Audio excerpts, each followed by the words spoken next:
नमस्कार साथियों, स्वागत है आप सभी का एक बार फिर से कैरियर इंडिया एजुकेशन में। जैसा कि हम एक श्रृंखला को चालू किए हुए हैं, उस श्रृंखला के अंतर्गत आज जो बारी है वो है हमारी उत्तर वैदिक काल की। कल हमने ऋग्वैदिक काल को अच्छे से कर लिया, आज हम उत्तर वैदिक काल को करेंगे। चलिए मैं आप लोगों को बता देता हूँ, जो लोग नए जुड़ रहे हैं।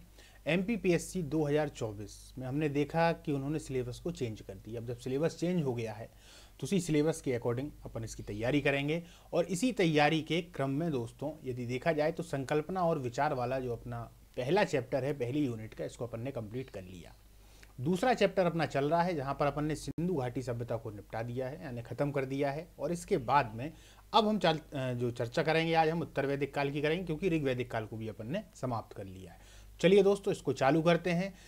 याद रखना दोस्तों, ये जो टॉपिक है सबसे बड़ा टॉपिक है पूरे, अगर आप MPPSC में उठा के देखेंगे प्री में, तो सबसे बड़ा टॉपिक यही वाला है। कौन सा, समझने का प्रयास करिएगा। पहली यूनिट का दूसरा चैप्टर, ये सबसे बड़ा है। इसको हमने बहुत छोटे से रूप में देखा है, या बहुत छोटे से रूप में अपन इसको करके चल रहे हैं, क्योंकि मेंस में तो इसका बहुत बड़ा रूप आपके सामने आने ही वाला है ना। और इसको कर लेना इसलिए भी जरूरी है कि कहीं ऐसा ना हो, हमारे मन में ऐसा ना हो कि यार हमने इसको छोड़ दिया, इससे प्रश्न ना आ जाए, और प्रश्न आ जाए तो शायद आप उसको गलत भी कराएं, क्योंकि आपने कर नहीं रखा है। इसीलिए इसको अपन कर रहे हैं। तो चलिए दोस्तों चालू करते हैं।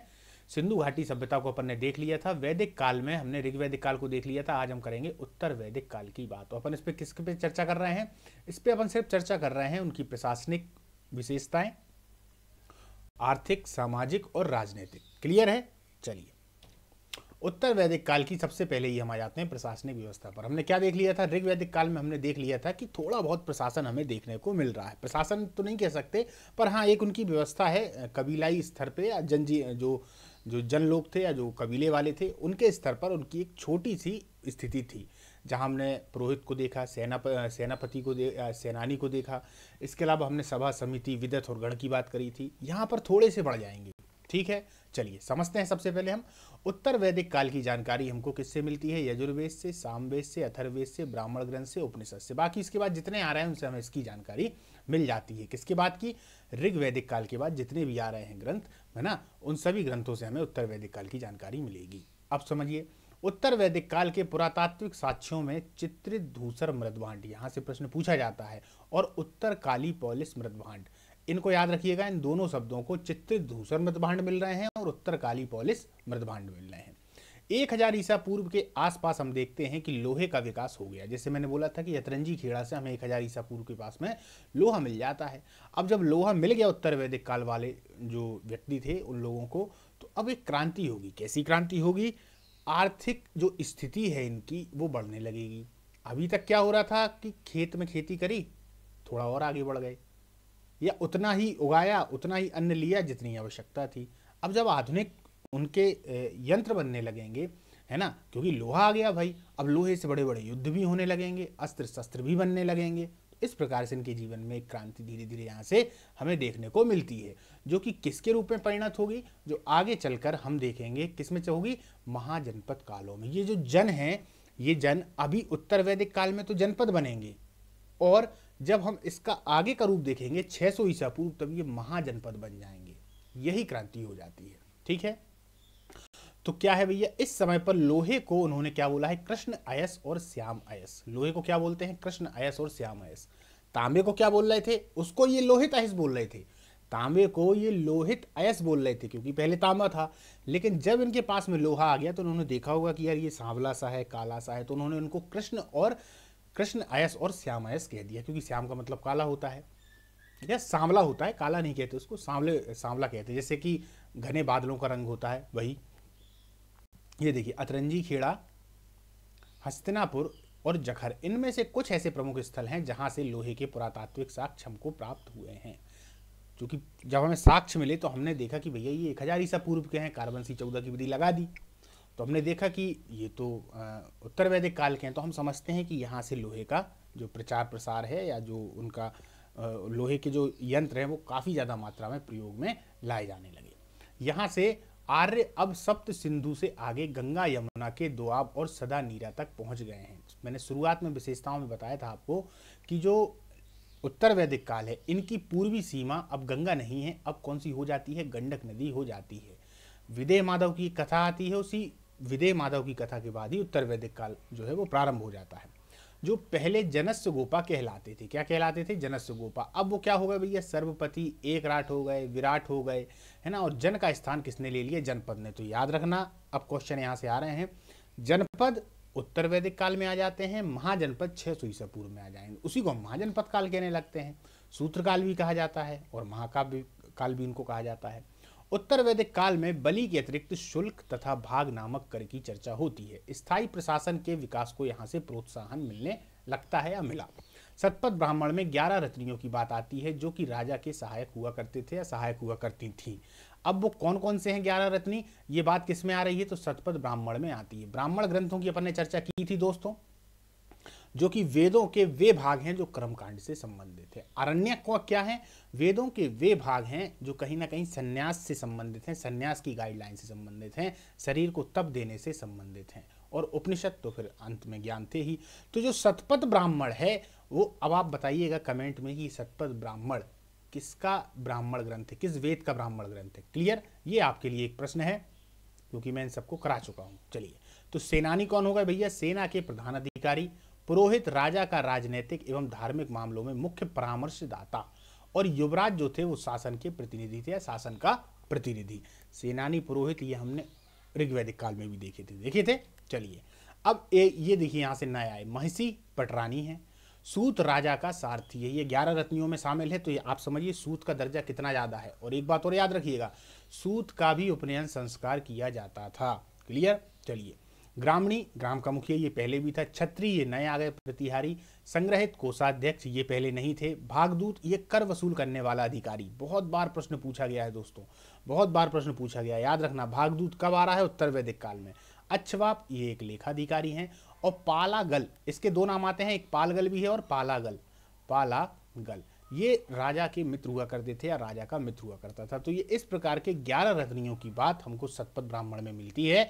सतपथ ब्राह्मण कब का है? तो उत्तर वैदिक काल का है। आगे चलते हैं। सभा और समिति, इनका यहाँ पर इसलिए इनको बताया गया है कि क्या सभा समिति अभी हैं? बिल्कुल हैं।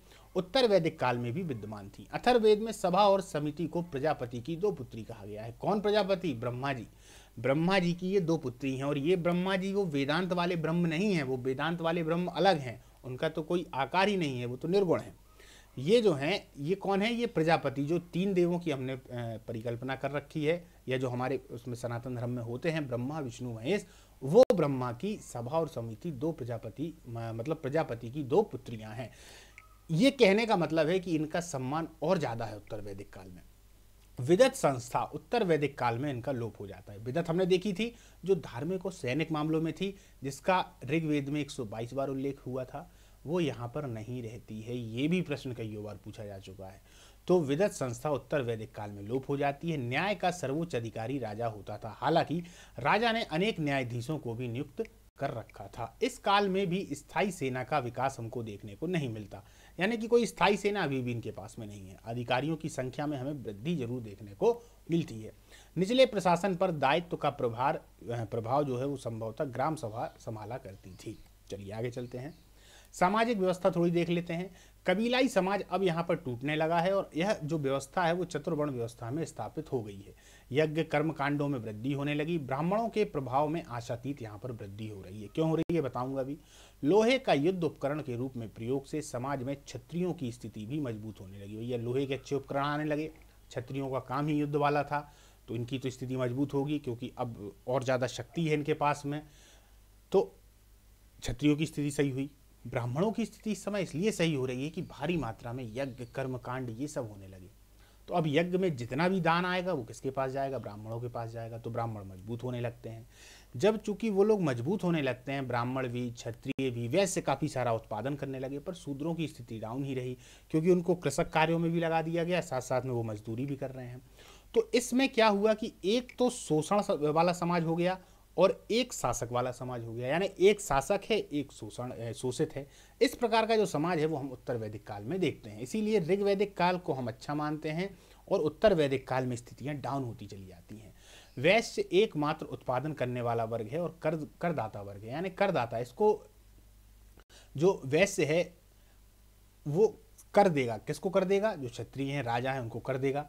ऊपर के 3 वर्णों की सामान्य विशेषता थी कि वे उपनयन संस्कार के अधिकारी थे। मैंने आपको बताया था कि उपनयन संस्कार बहुत महत्वपूर्ण होता था उस समय पर, क्योंकि जो उपनयन संस्कार करवाते थे या जिनका उपनयन संस्कार होता था, शिक्षा के भागीदारी बनते थे। शिक्षा का हक उन्हीं के पास था। और शिक्षा आज तो है ही इसका महत्व, तो पहले भी समाज में शिक्षा एक ऐसा हथियार था कि जिसके पास में आ गया तो वो निश्चित तौर पर समाज में अन्य तबकों से ऊपर चला जाता था। पर चूंकि शिक्षा का ही अधिकार छीन लिया गया, उपनयन संस्कार ही नहीं होता था।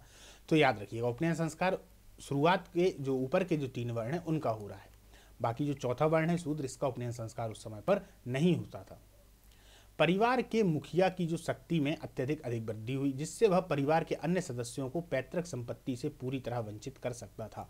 ऋग्वैदिक काल में हम क्या देख रहे थे? हम देख रहे थे कि यार अभी संपत्ति वाला कोई कंसेप्ट वगैरह नहीं आया। क्यों? क्योंकि वो रुक ही नहीं रहे ना एक जगह पे, वो एक जगह से दूसरी जगह चले जा रहे हैं। उत्तर वैदिक काल में स्थायित्व तो आने लगा, खेती करने लगे, तो अब भैया संपत्ति भी होगी, ये खेत मेरा, ये खेत मेरा, मैं चाहूँ मैं किसको दूंगा। तो इस तरीके का तो जो परिवार का मुखिया है वही उसका स्वामी होने लगा। ठीक। स्त्रियों की दशा में पूर्व काल की तुलना में गिरावट आने लगी। ऐत्रेय ब्राह्मण में पुत्र को परिवार का रक्षक और पुत्री को दुख का कारण बताया गया है। अब बता दें भैया कि ऐत्रेय ब्राह्मण किस वेद का ब्राह्मण ग्रंथ है? ये प्रश्न आपके लिए दूसरा फिर से आ गया। ठीक है। आश्रम व्यवस्था का विकास उत्तर वैदिक काल में ही हुआ, जिसमें 3 आश्रम थे। कौन कौन से? ब्रह्मचर्य, गृहस्थ, वानप्रस्थ।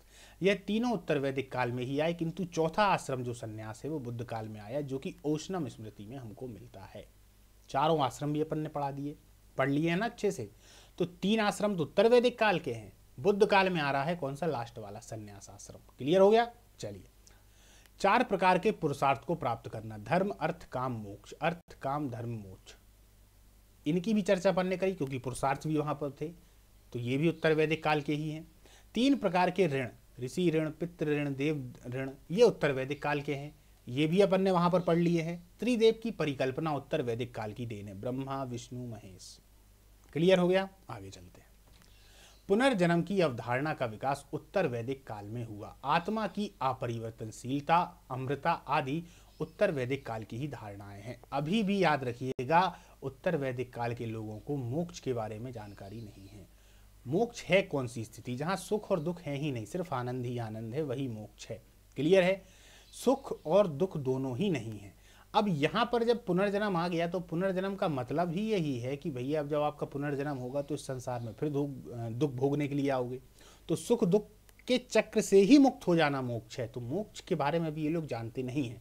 उत्तर वैदिक काल के लोग जानेंगे, कब जानेंगे? 600 ईसा पूर्व के बाद, जब बुद्ध काल आएगा, सूत्र काल आएगा, महाकाव्य काल आएगा, महाजनपद काल आएगा, तब धीरे धीरे हम समझें कि हाँ यार मोक्ष की बातें ये लोग करने लगे। क्लियर है? ऋग्वैदिक काल के लोग क्या जान रहे थे? वो ऋत की अवधारणा से ज़्यादा प्रभावित थे। यानी जैसा कि पूरी पृथ्वी में है, सब कुछ चल रहा है, उसी तरीके से हमको अपने काम करने चाहिए। दूसरी बात, ऋग्वैदिक काल सिर्फ भौतिक सुखों के लिए ही है।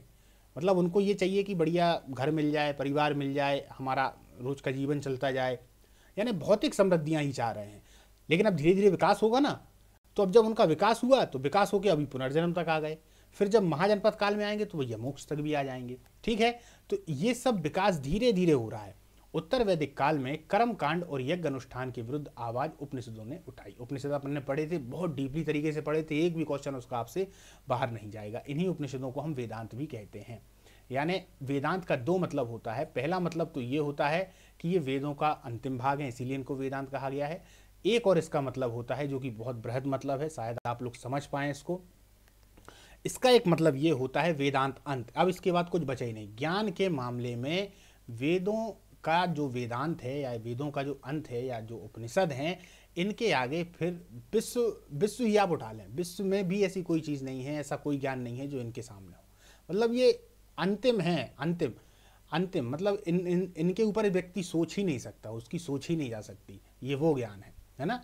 चलिए, इसी में ब्रह्मा, आत्मा, जीव, सृष्टि कैसे बन रही है, बन भी रही है कि या सिर्फ माया ही है, तमाम तरीके की चीज़ें अपन ने उपनिषद में चर्चा की थी। तो वहाँ पर आप लोग जरूर देख लीजिएगा, जो 1 शॉट वाली क्लास है, वहाँ से आपको ये सब चीज़ें क्लियर हो जाएंगी। चलिए आगे चलते हैं। तो वैदिक धर्म के विरुद्ध प्रतिक्रिया सर्वप्रथम उपनिषदों ने उठाई। उपनिषद बोल देते हैं कि भैया यज्ञ एक ऐसी नौका नहीं है जिसपे आप भवसागर को पार कर जाएं, यज्ञ से कुछ भी नहीं होगा, ऐसा उपनिषद कह रहे हैं, है ना, कि आप जो यज्ञ कर रहे हैं, कर्म कांड कर रहे हैं, इनसे कुछ भी होने वाला नहीं है। चलिए, सिर्फ ज्ञान ही एक ऐसा है जो आपको सही मार्ग पर ले जा सकता है। ठीक है, फिर कुछ समय के बाद इसमें भक्ति भी जोड़ी गई, वो आगे का टॉपिक है दोस्तों, उसमें एथिक्स में आता है। चलिए, गोत्र शब्द का सर्वप्रथम उल्लेख ऋग्वेद में हुआ। गोत्र का मतलब क्या होता है समझ लेंगे तो जान लेंगे, इसको अभी फिलहाल आप लोग याद रखना कि ऋग्वैदिक काल में हुआ है। गोत्र शब्द का मतलब एक ही संगोष्ठी से हुआ करता था, एक ही रक्त वाले लोग गोत्र कहलाते थे। आजकल आप देखते हो ना, आपकी जब शादी होगी, शादी पूछा जाएगा किस गोत्र के हैं, पंडित जी पूछ लेते हैं। बहुत सारे लोगों को गोत्र ही नहीं मालूम होता है, भैया हमारा गोत्र क्या है। तो ये गोत्र जो प्रथा है वो ऋग्वेद में या फिर ऋग्वेद के समय में, या ऋग्वेद में इसका उल्लेख है तो ऋग्वैदिक कालीन व्यवस्था है। एक ही रक्त वाले लोग आपस के गोत्र के कहलाते थे। क्लियर है, आगे चलते हैं। अब आ जाते हैं भैया महाजनपद काल पर। किस पर? महाजनपद काल पर। अब 600 बीसी या 600 बीसी के बाद का काल, इसी को दोस्तों सूत्रकाल कहते हैं। सूत्रकाल, इसी को कहा जाता है महाकाव्य काल। महाकाव्य काल, यही बुद्ध काल भी कहलाता है। क्या कहलाता है? बुद्ध काल। बुद्ध काल, क्योंकि बुद्ध का समय पीरियड आने वाला है। महाकाव्य काल इसको इसलिए कह दिया जाता है कि जो महाकाव्य हैं, रामायण और जो हमारे वो हैं महाभारत, इनका शुरुआती संकलन इसी समय हो रहा है। ठीक है, अंतिम रूप से जब ये बनेंगे तो वो गुप्त काल में बनेंगे। और सूत्रकाल इसलिए क्योंकि इसी समय वेदांगों की रचना होगी। जो वेदों की 6 अंग हैं, जिनकी मैंने चर्चा आप लोगों से कईयों बार करी है। निरुक्त है, व्याकरण है, छंद है ना, ज्योतिषाचार्य है। इस प्रकार से जो 6 अंग हैं वेदों के, उनकी रचना हुई थी कि वेदों का जो जितना भी ज्ञान है, सब कुछ है, इसको सरल रूप में रखकर और अक्षुण्ण बनाए रखना था कि ये समाप्त ना हो जाए। क्योंकि ये श्रुति थे, सुनकर एक दूसरे के पास में जाया करते थे, तो कोई मान लो कोई श्लोक भूल भी जाए, तो इसीलिए वेदांगों की रचना हुई थी। इस सूत्रकाल में बहुत सारे ऐसे ग्रंथ होंगे जिनकी रचना होगी, तो इसको इसीलिए सूत्रकाल भी कहा जाता है। चलिए आगे चलते हैं और देखते हैं। अब जनपदों का स्थान महाजनपदों ने ले लिया। भैया राजा हो गए बड़े बड़े, युद्ध होने लगे तो दूसरों की ज़मीनें छीनी जाने लगी तो उन ज़मीनों पर कृषकों को लगाया, मजदूरों को लगाया, वैसे उसमें खेती कर रहे हैं तो भैया टैक्स दो हमारे लिए। तो इस तरीके की जो पूरी प्रणाली है वो हमें उत्तर वैदिक काल से दिखाई देना चालू होती है, और महाजनपद काल में हम उसी को द्वितीय नगरीकरण के रूप में देखते हैं। क्लियर है। और महाजनपद काल की हमको जानकारी 2 ग्रंथों से मिलती है, उसको और याद रखिएगा। अंगुत्तर निकाय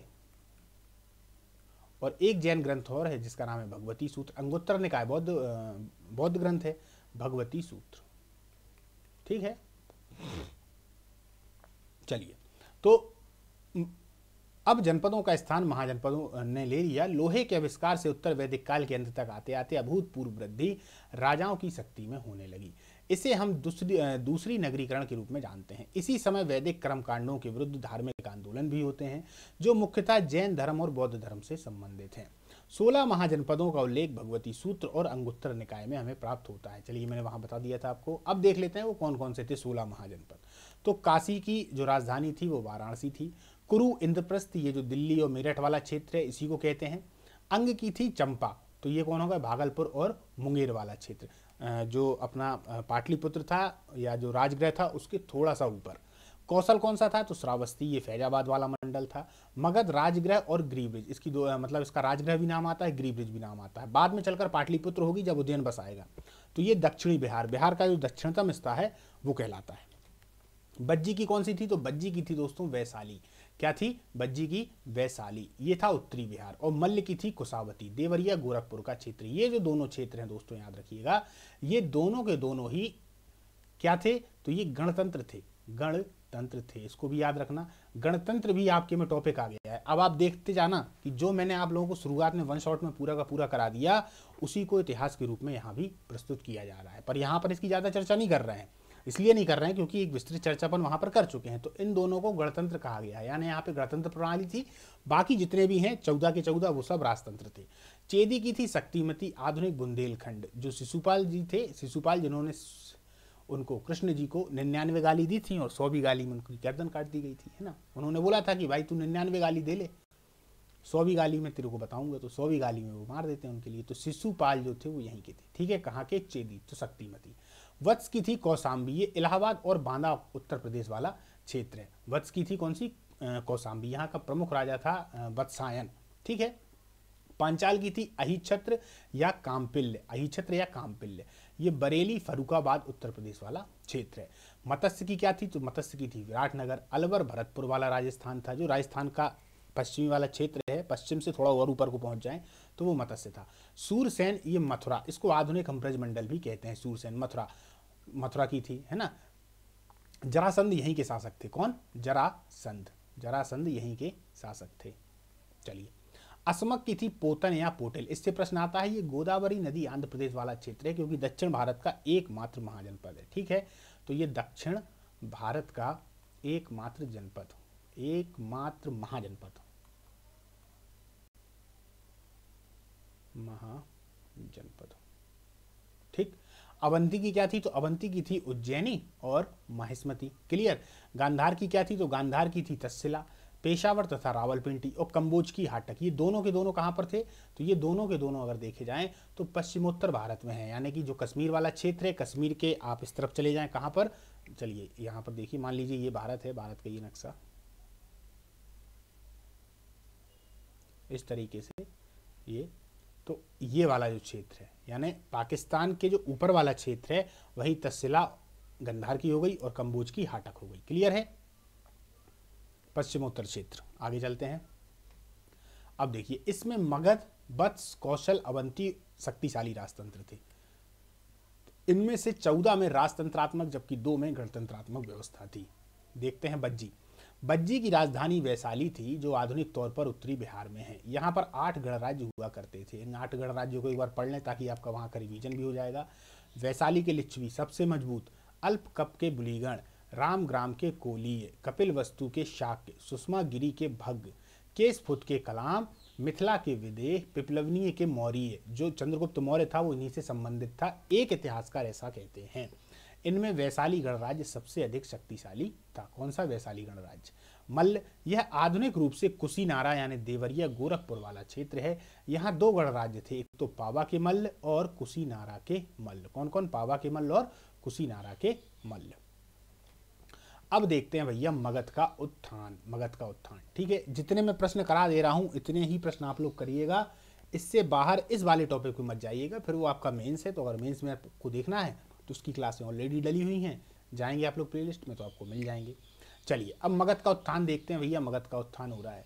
तो सबसे पहले ही बिंबिसार है 544 से 492। इसको हम क्या बोलते हैं, एक तरीके से हर्यक वंश। क्या बोलते हैं, हर्यक वंश, हर्यक वंश। इसी को हम बोलते हैं पितृहंता वंश, पितृहंता वंश, क्योंकि कहीं ना कहीं पिता की हत्या कर दी जा रही है। यहाँ पर देखिएगा कि जो भी बन रहा है शासक, वो पिता की हत्या करके ही बन रहा है। तो बिंबिसार, बिंबिसार को हम इसलिए याद करते हैं कि बिंबिसार ऐसा पहला शासक है कि जिसने अपने शासन को बढ़ाने का भी प्रयास किया, अपने आप को भारत में पहली बार इतिहास के तौर पर हम जब देखते हैं तो हम देखते हैं, हालांकि इसके पहले राजा और आएंगे पर वो पुराणों में हैं, उनको हम ऐतिहासिक दृष्टि से नहीं देखते, उनकी चर्चा मैं यहाँ नहीं करूँगा, क्लास बड़ी हो जाएगी। पर राजा आते हैं, पर जो सही इतिहास की दृष्टि से हमें देखते हैं ऐतिहासिक रूप से, तो वो बिंबिसार ही आता है हर्यक वंश का, ठीक है। तो 544 से 492 ईसा पूर्व, ये सब बीसी में चल रहे हैं, याद रखना।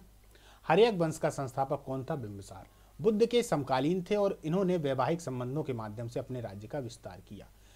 कौशल नरेश प्रसेनजित की बहन महाकौशला वैशाली की राजकुमारी चेलना है, ये चेलना। पंजाब मंद्र देश की राजकुमारी जो क्षेमा है, उनसे इन्होंने विवाह किया था बिंबिसार ने, और इन्हीं के माध्यम से जो राज्य का विस्तार हुआ। अब इनके समय में कौन कौन है, तो सबसे पहले याद रखना कि बुद्ध जो है वो इन्हीं के समकालीन है, बुद्ध इनके समकालीन है। बुद्ध जब एक बार इनसे मिलते हैं, जब बुद्ध को ज्ञान प्राप्त नहीं होता है और बुद्ध ज्ञान में भटक रहे होते हैं, तो एक बार जब बिंबिसार से मिले तो बिंबिसार इनसे इतना प्रभावित हुआ था कि उसने कह दिया था बुद्ध को कि आप ही हमारे यहाँ के राजा बन जाएं, आप ही सब कुछ ले लें। इस प्रकार का बिंबिसार का हृदय काफ़ी ज़्यादा विशाल था, वो सबकी मदद भी किया करता था।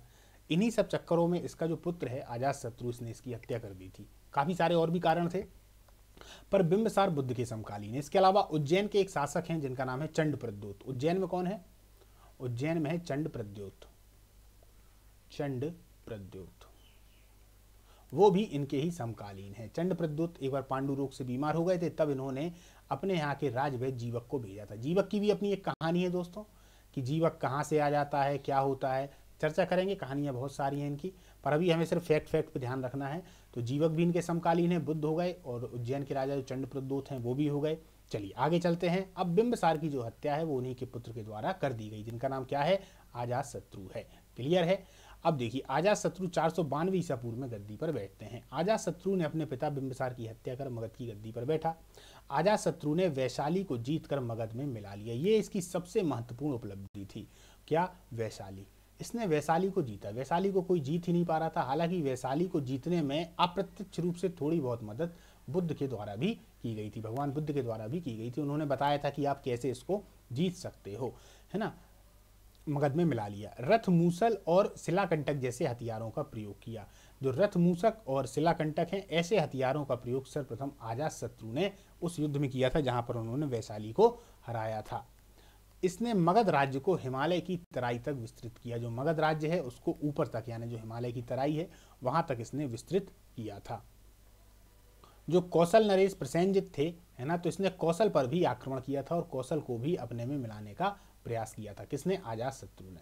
चलिए आगे चलते हैं, देखते हैं। अब अजातशत्रु का पुत्र हुआ उदयन। उदयन पे महत्वपूर्ण है, इस पर प्रश्न पूछे जाते हैं। अजातशत्रु के पुत्र उदयन ने मगध की गद्दी पर बैठते ही गंगा और सोन नदी के संगम पर पाटलिपुत्र नामक नगर की स्थापना की। याद रखना, हालांकि ये जो पाटलिपुत्र है यहाँ पर एक बार अजातशत्रु भी गया है और इसने वहां पर प्राचीर बनवाने की कोशिश की है। तो एक प्रश्न आता है, जब अच्छे लेवल का जो पेपर है वो आता है तो उसमें ये प्रश्न पूछा जाता है कि सर्वप्रथम पाटलिपुत्र के महत्व को कौन समझा था, तो वो अजातशत्रु समझा था। किसको, महत्व को। किंतु वहां पर पाटली जो पुत्र है उसको बसाने का जो काम है वो उदयन के द्वारा है। ठीक है ना। उदयन ने पाटलिपुत्र को मगध साम्राज्य की राजधानी बनाया और वहां पर फिर एक किले का निर्माण करवाया। प्राचीर का निर्माण किसने करवा दिया था, तो अजातशत्रु ने करवा दिया था। चलिए आगे चलते हैं। उदयन का पुत्र हो जाता है भैया नागदशक, जिसकी हत्या उसी के अमात्य शिशुनाग ने 412 बीसी में या 412 ईसा पूर्व में कर दी और फिर मगध पर शिशुनाग वंश की स्थापना कर दी।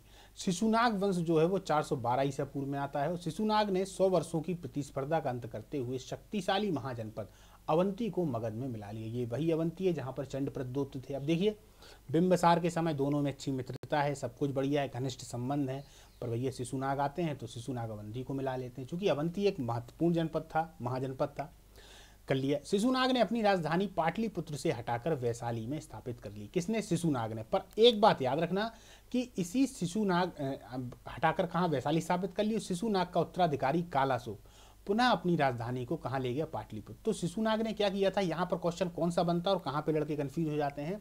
शिशुनाग ने क्या किया कि अपनी राजधानी पहले कौन सी थी, पाटलिपुत्र थी। देखिए समझने का प्रयास करना, पाटलिपुत्र ये किसके समय में है, तो ये थी शिशुनाग। तो शिशुनाग ने पाटलिपुत्र से अपनी राजधानी लेके गया वैशाली। जब ये वैशाली लेके गया तो अब तो शिशुनाग समाप्त हो गए, तो वैशाली में बन गया कौन, कालाशोक। कौन बन गया, कालाशोक। तो कालाशोक के समय में ही जो बुद्ध की संगतियां हैं तो वो जो दूसरी संगति है वो हो जाती है। कौन सी, दूसरी संगति। तो जब दूसरी संगति कालाशोक के समय में वैशाली में हो जाती है, इसके बाद फिर कालाशोक अपनी राजधानी को परिवर्तित करते हैं और पाटलिपुत्र ले आते हैं। तो प्रश्न आता है कि द्वितीय संगति किसके समय में हुई है, तो कालाशोक के, और उस समय राजधानी वैशाली है। लेकिन लड़के सोचते हैं यार कालाशोक ने तो अपनी राजधानी परिवर्तित कर ली थी, पाटलिपुत्र पुनः ले आया था, तो पाटलिपुत्र पे निशान लगा आते हैं। तो ये समझ लेना आप, ठीक है। चलिए, शिशुनाग वंश का अंतिम शासक है नंदीवर्धन, जिसकी हत्या महापद्मनंद ने कर दी और एक नए वंश की स्थापना की। अब भैया नंद वंश है 344 ईसा पूर्व से 324 ईसा पूर्व। ये क्या है, नंद वंश का संस्थापक महापद्मनंद था। यह एक शक्तिशाली शासक था। इसने कलिंग को जीतकर मगध साम्राज्य में मिला लिया और अपने आप को एक राट की उपाधि दी। अभी तक एक राट की उपाधि किसी शासक ने अपने आप को नहीं दी है, नंद वंश के शासक महापद्मनंद ने दी है। इसको महाछत्रांतक भी कहा जाता है, महाछत्रांतक। इसको द्वितीय परशुराम भी कहा गया है, द्वितीय परशुराम भी कहा गया है, परशुराम। इतिहासकार कहते हैं कि ये नाई जाति का था। कौन सी जाति का था, नाई जाति का था। परशुराम, महाछत्रांतक। चलिए, इसको एक राट तो कहते ही हैं, एक राट, क्योंकि अब देखिए मगध का जो पूरा विस्तार है वो कहाँ कहाँ तक हो गया। अवंती भी उसके पास में है, कलिंग यानी उड़ीसा भी उसके पास में है। जब इसने कलिंग को जीता है तो यहाँ पर कलिंग को जीतने के बाद एक नहर का भी निर्माण करवाया है, नहर का निर्माण, जिसकी जानकारी हमको कहाँ से मिलती है, जिसकी जानकारी हमको मिलती है कलिंग नरेश खारवेल के हाथी गुम्फा अभिलेख में। ये वही हाथी गुम्फा अभिलेख है जिसमें सर्वप्रथम अभिलेखित रूप से, अभिलेखीय रूप में भारतवर्ष का जिक्र होता है। इसकी चर्चा मैंने कर दी है, यहाँ पर आपको फिर से बता दिया, ठीक है ना। साहित्य में इसे सर्व छत्रांतक कहा गया है। पुराणों में इसे द्वितीय परशुराम की उपाधि दी गई है। नंद वंश का अंतिम शासक धनानंद था, जिसे चंद्रगुप्त मौर्य ने युद्ध में पराजित कर मगध पर एक नए वंश की स्थापना की। चलिए भैया, अब नए वंश की स्थापना हो गई है। विदेशी आक्रमण और देख लेते हैं, इसके बाद में मौर्य वंश को हम कल से चालू करेंगे, लेकिन आज हम विदेशी आक्रमणों को देख लेते हैं। तो विदेशी आक्रमण में सबसे पहले हैं ईरानी। यहाँ पे भी लड़के कंफ्यूज होते हैं, वो यूनानी लगा आते हैं, लेकिन सर्वप्रथम भारत पर यदि आक्रमण हो रहा है तो वह ईरानियों का हो रहा है। ईरानी का मतलब होता है पारस या फारस, है ना, फारस, फारसियों का। चलिए, ईरानी ग्रंथ जेंदे अवस्था के शासक दारा प्रथम के द्वारा, है ना, ईरानी ग्रंथ जेंदे अवस्था, ये मतलब ये उसमें है पुस्तक में, इसके अनुसार के शासक दारा प्रथम के द्वारा भारत के पश्चिमोत्तर सीमा प्रांत को जीत लिया गया। यानी जेंदे अवस्था एक ग्रंथ है, वो बता रहा है, थोड़ी सी यहाँ मिस्टेक है, इसको समझ लेना, मैं बोल दे रहा हूँ।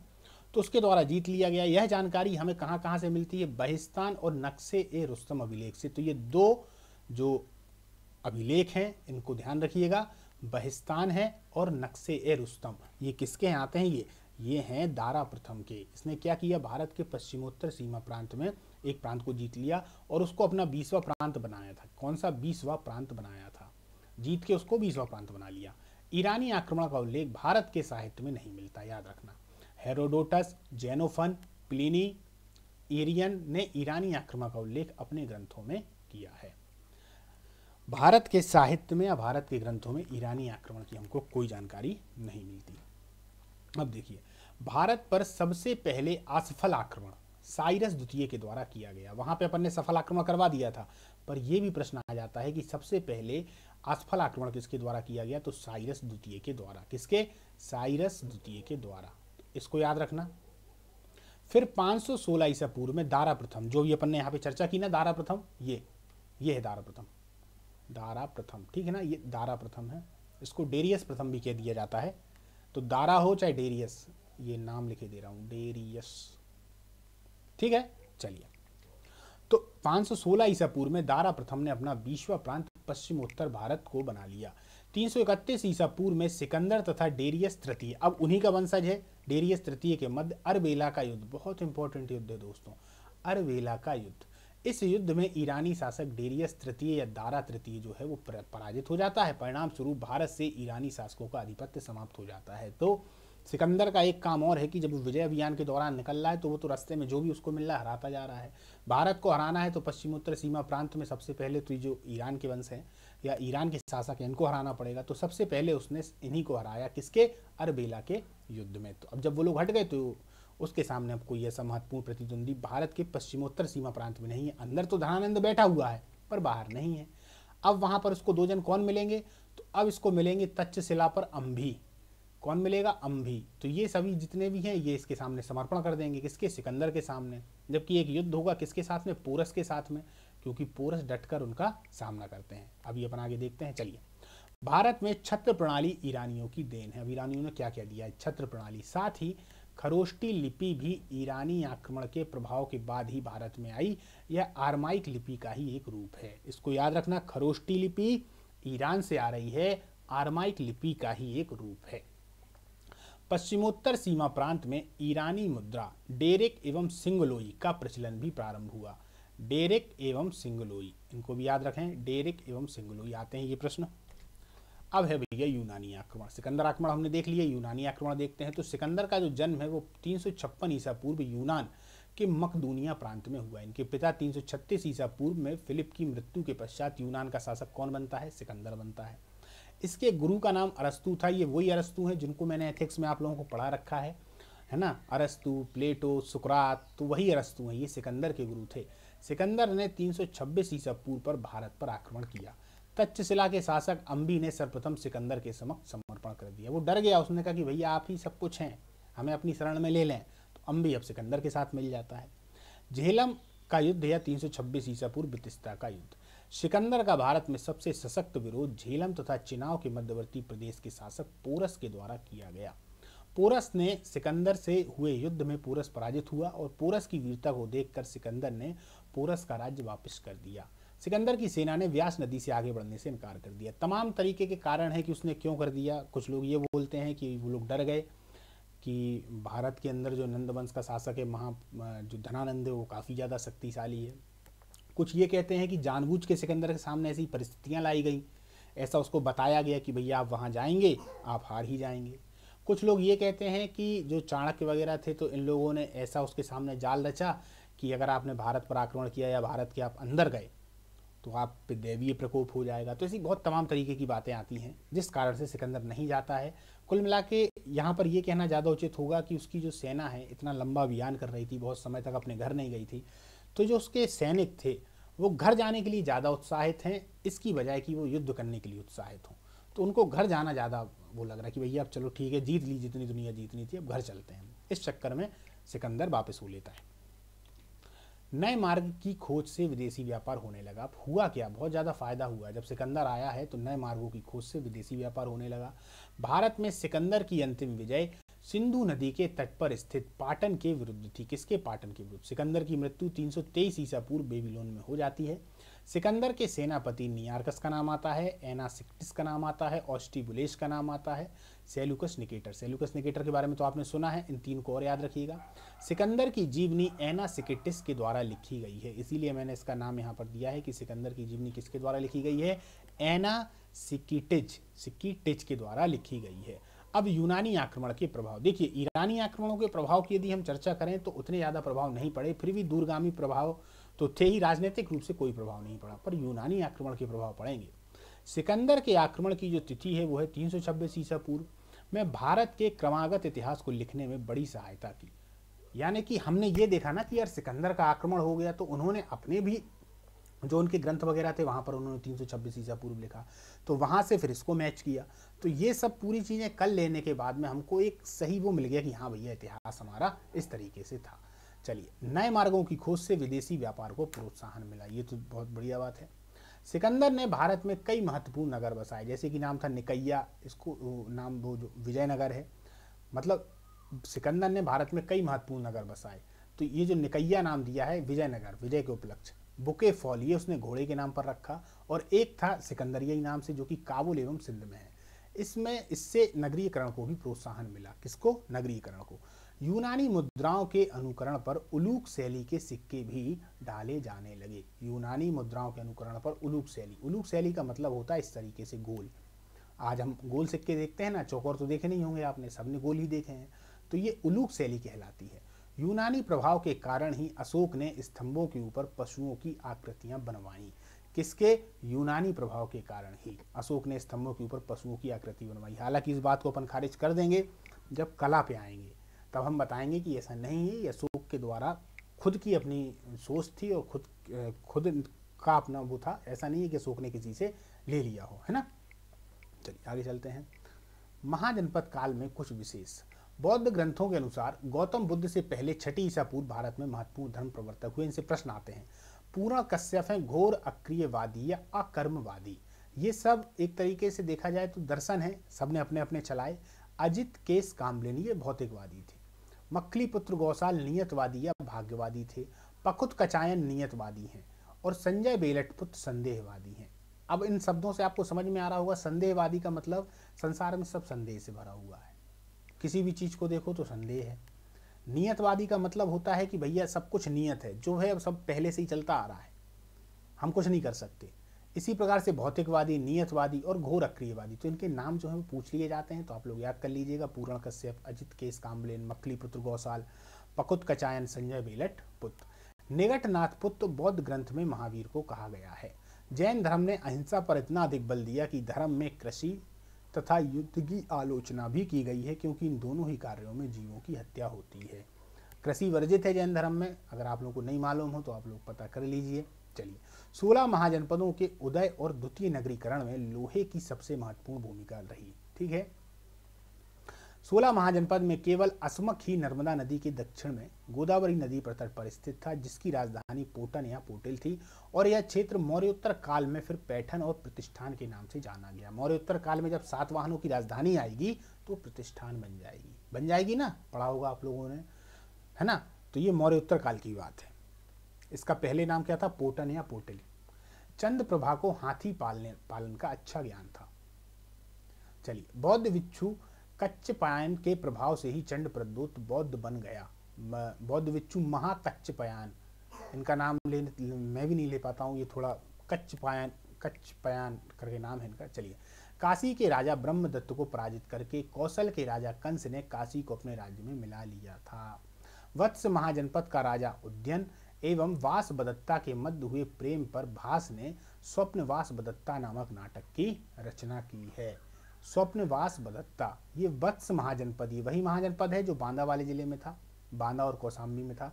तो वहीं का राजा है एक उदयन, याद रखिएगा, इसका भी नाम इसी तरीके से उदयन, और एक और उदयन था जो मगध से संबंधित है। तो ये दोनों ही अलग हैं, याद रखना।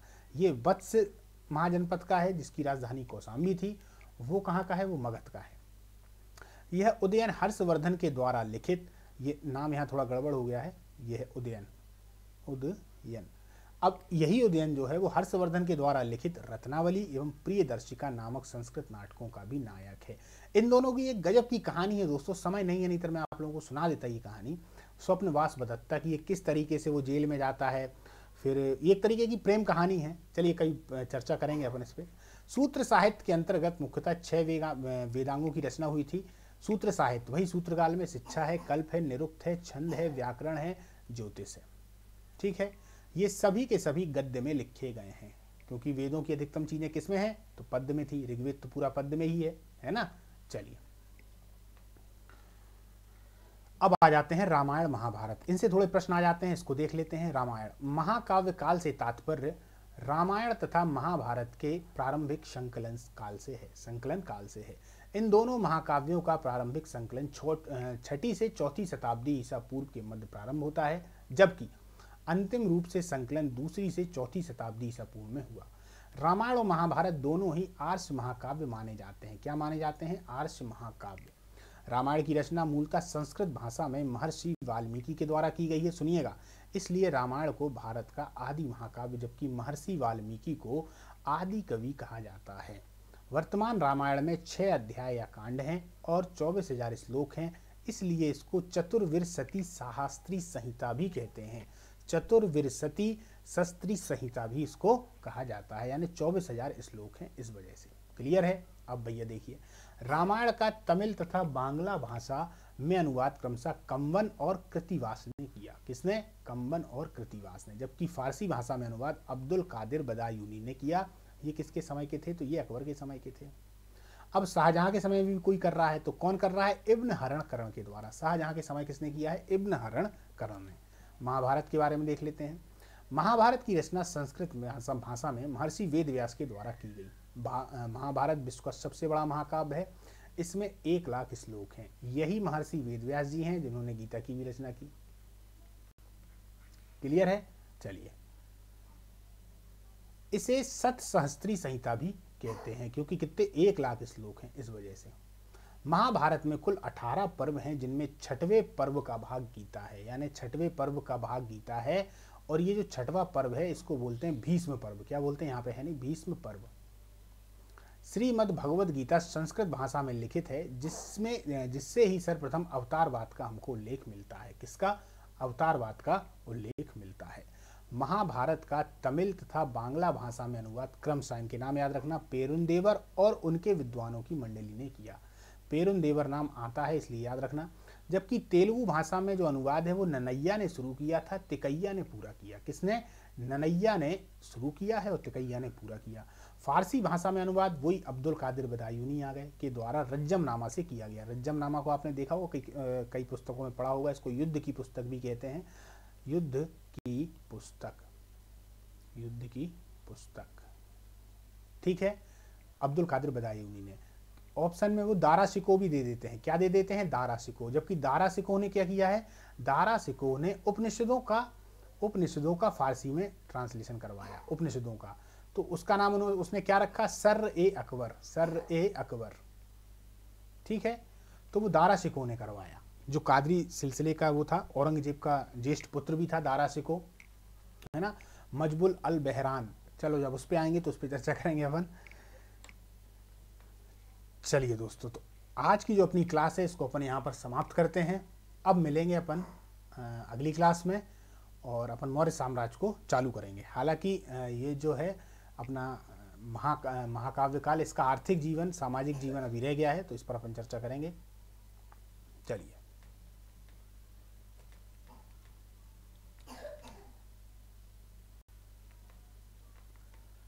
चलिए दोस्तों, थोड़ा सा